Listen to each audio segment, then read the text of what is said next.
Hello everyone, welcome back to Mindful Mondays, and today we are joined by an adventurous young woman who is both a medical doctor and yoga teacher, a great mix between Western and Eastern healing practices, but she's also not a stranger to Mindful Mondays. Dr. Anesu, welcome back. Thank you for having me, Shudu, and now I get to meet you face to face. In person, we're actually just chatting about like the whole sort of like change that has taken place in the last year, so Exactly. it's very lovely to meet you in person. So nice to be here. Thank you for having me. No, thank you for coming. I'm sure a lot of people are trying to figure out how a medical doctor became an internationally accredited yoga teacher. Please just introduce yourself and tell people what it is that you do, because she was also on Survivor, so it's a great mix. Yeah, my CV seems to be becoming more and more complex to write by the day, but I'm a medical doctor. I graduated and started working as a doctor in the public healthcare sector,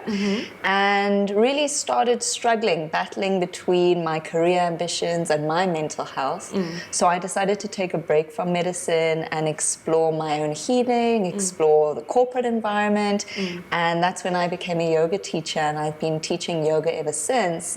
And it's really given me, I think, the outlet that I needed to be able to speak about my struggles while still being able to help other people heal on their journeys. So I kind of fuse all of my medical knowledge with my yogic knowledge, and I think a lot of people are searching for that, a deeper way of understanding themselves.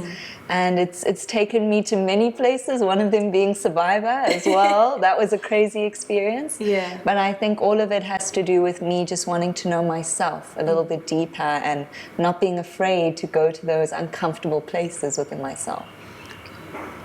How important, because you've been exposed to the biological medical side of it, and now you've been exposed to the Eastern healing side of it, how important is it to explore like a holistic approach to healing and integrating mindfulness into mental health? How important is mindfulness to mental health? I think it's so important. You know, mental health is so multifaceted. So your relationships are affected, your career life can be affected, and just how you feel in your body as well. But then we also find that different physical diseases impact your mental health, you know? So I think having a background where I can explore medication, the fact that some people do need to see a psychiatrist, do need to be on medication if they have chemical imbalances that are affecting their mental health. That's been really interesting to explore, but also exploring the day-to-day stuff, almost like your daily maintenance of your mental health comes a bit more from the Eastern side, and that's where mindfulness comes in. And it's really about making sure that you're staying on top of your mental health or mental well-being on a day-to-day basis, instead of just going to your counselor, your therapist, your psychiatrist when you're having a breakdown or when things have gotten really bad.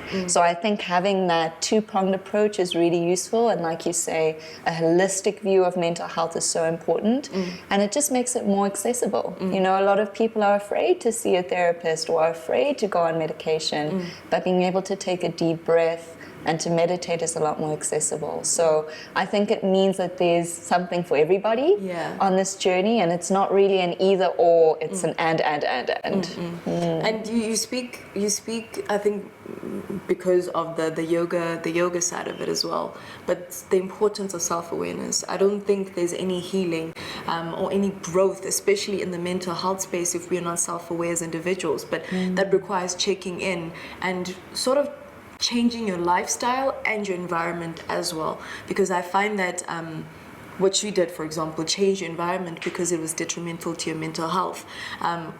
What would you say to someone who is maybe seeing a psychologist or maybe even coming to one of your yoga classes, but they're not really seeing a change, you know? Can you further elaborate the importance of just changing your whole life and lifestyle in order to just heal? Yeah, I think it's so important, but it's challenging. You know, one of the biggest symptoms of mental health is you check out. You almost check out of your body, you check out of the present moment, and your mind is either fast forwarding into the future and imagining negative scenarios, all of those what if scenarios, or it's going back into the past and replaying traumatic experiences or memories of failure.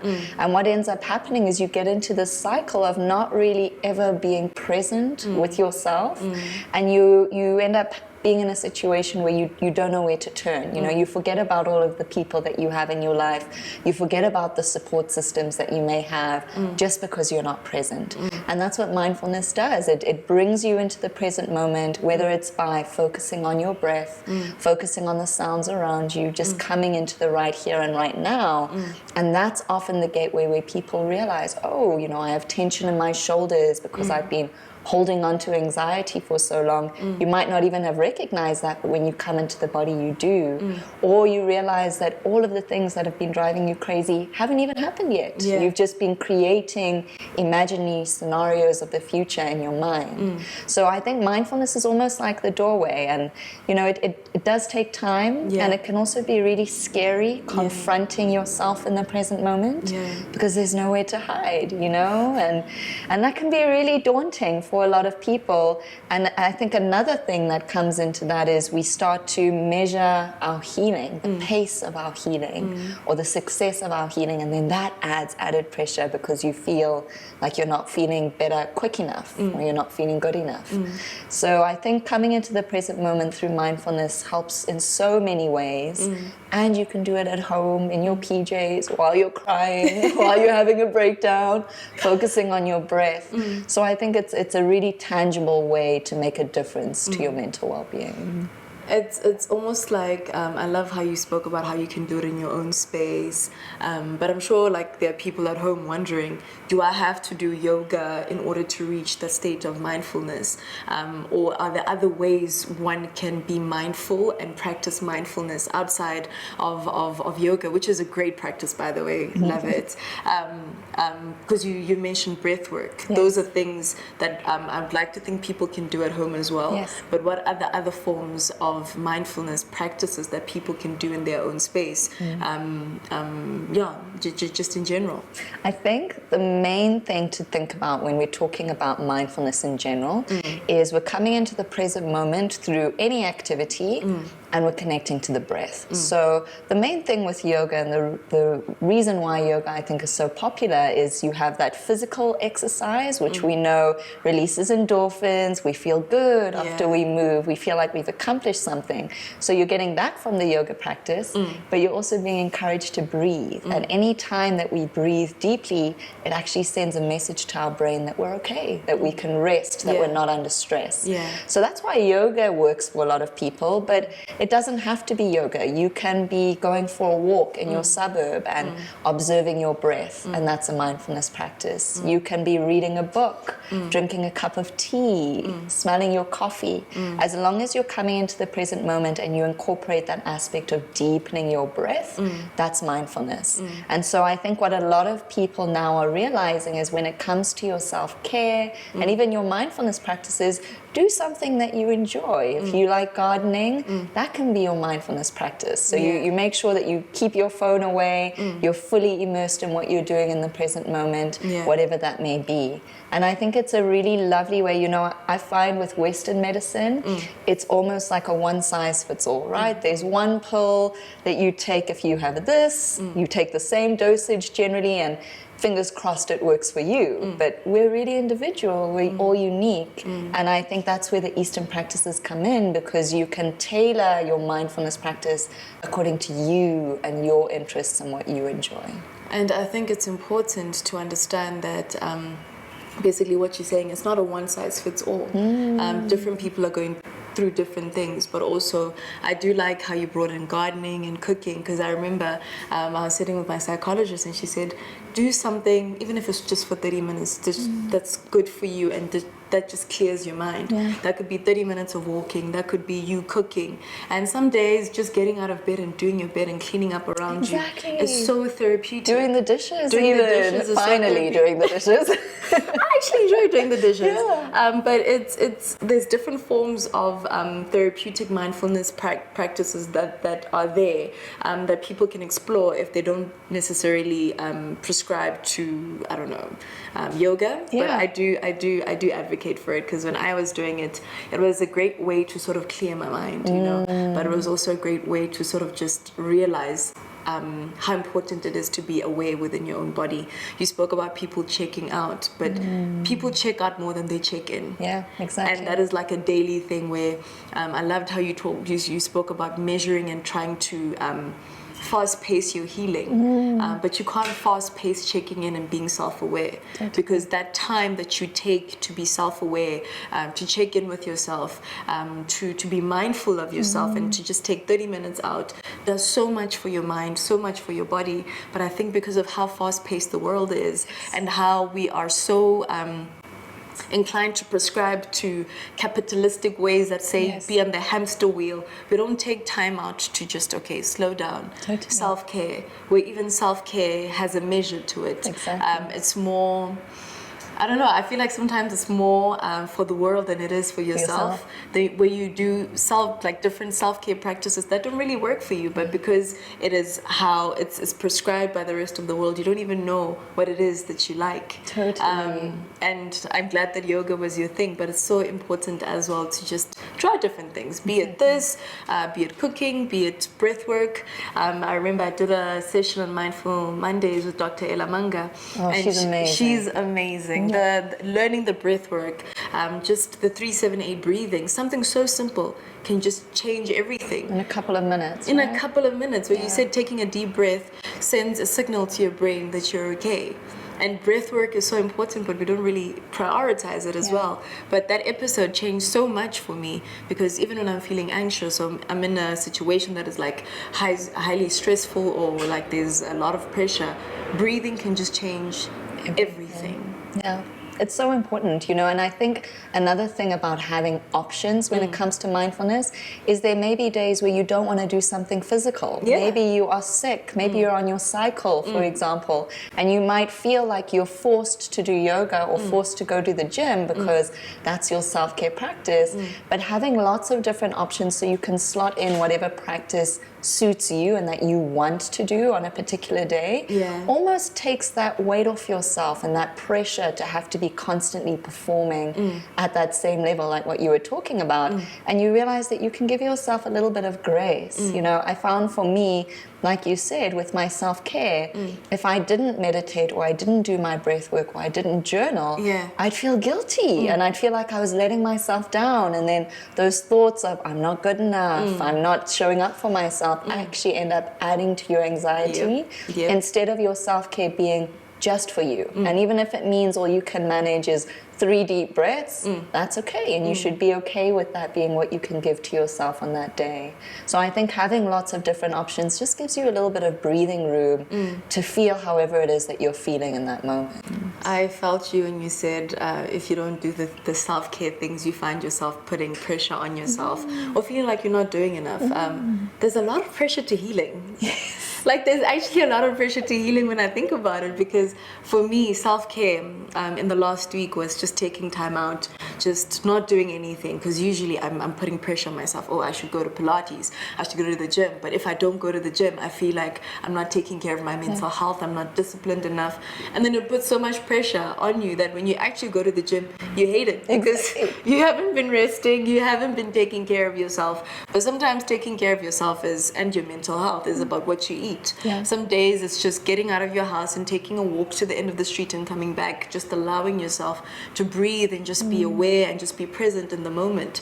But I think it's important, as you said, to also be kind with yourself in your self-awareness, in your self-care, in your healing, because sometimes we don't really do that to ourselves. There's just been pressure to healing, you know, and also the options that you're speaking about. But I want to find out from you, why yoga? I think for me, you know, when I was in high school, I did a lot of sports. So I did athletics, I did hockey. I was very competitive. Medicine is competitive as well. So I felt like, especially in medical school, when I first started going to yoga, I felt like I needed something physical, a physical escape that wasn't competitive. And so I went into the yoga studio, and for a couple of weeks, it was just me. You know, I wasn't comparing myself to anybody. I was just focused on myself, and I felt that release. But then slowly I started measuring, oh, she can hold a handstand, I can't. Oh, they can do a headstand, I can't. You know, and then it became competitive for me, and I almost had to start practicing at home or practicing outside in my own space to remind myself that that's why I first started doing yoga, was so that I didn't have to worry about what anyone else was doing in order to feel like I was doing well. Because again, that's something that I think is so entrenched within us, is we only feel like we've achieved something if we've done something in comparison to what someone else has done. And so if you don't have a measuring stick, it's like, oh, have I done anything at all, really? And so yoga really took me back to, I'm doing this for me. I don't have to be doing it for anyone else. I don't have to look a certain way. And that's what really drew me to the practice.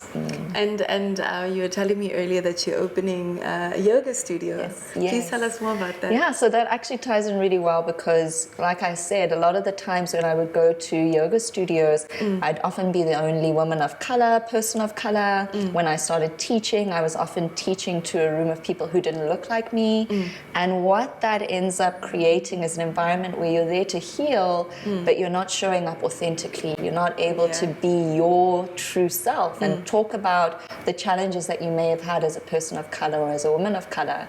And so I decided to start my own business, the Nest Space, which was really about creating a yoga studio and a place for healing that welcomed everybody, where you didn't have to have the latest yoga mat or the best yoga tights. You didn't have to have a specific type of body. And so that's what me and my business partner, Vanessa, created. We've been online throughout the pandemic, which has been challenging but good, you know, knowing that you can create a community and find support virtually. And I think the Panda app is also a part of that, which is quite amazing. But now we're moving back to being in person again. So we're opening up on 7th Avenue in Parktown North in November. So I am super excited for that. And I often say it almost feels like when I'm teaching people yoga, they are helping me learn about myself as well. And I think that's what the benefit of sometimes your self-work should be with others as well, talking with other people, sharing with others, because you often learn so much about yourself from talking through your struggles with other people. Conversation is so important. And you spoke about how everything, and congratulations, by the way, I can't wait to visit it. Yes. But like, I love how you spoke about of doing things virtually and online, because there's been this huge misconception that technology and social media is bad, which may be true, but then there are positives as well, where it's about also reaching people where they are. And you touched on Panda as well. What do you think is the importance of cultivating these conversations online as well, and the accessibility of having apps like Panda exist, where we reach people where they are and not where we want them to be? I think with mental health it's so important, because often if you are depressed, if you're suffering from anxiety, the last thing that you want to do is go out and socialize. Often when we're at our lowest, we're cooped up in bed, looking terrible, crusty, not wanting to show ourselves to the world. And what technology enables us is to be able to connect with people when we're in those vulnerable states.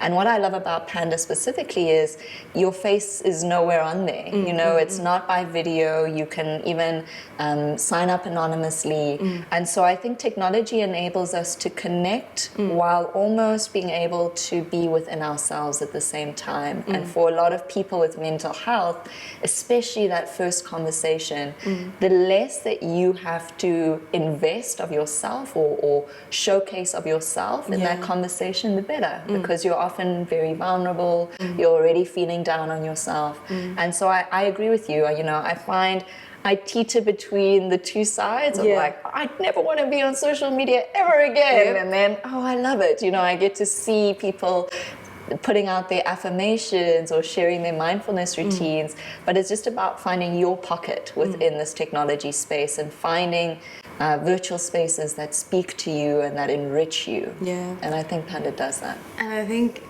like the conversation that we've had today just sort of reiterates the importance of just catering that for yourself, and understanding that in as much as we all do, you may have anxiety, I may have anxiety, but it's different degrees, and we may need different kinds of help as well. So I think the biggest thing that I've taken away from this conversation is to stop putting so much pressure on ourselves.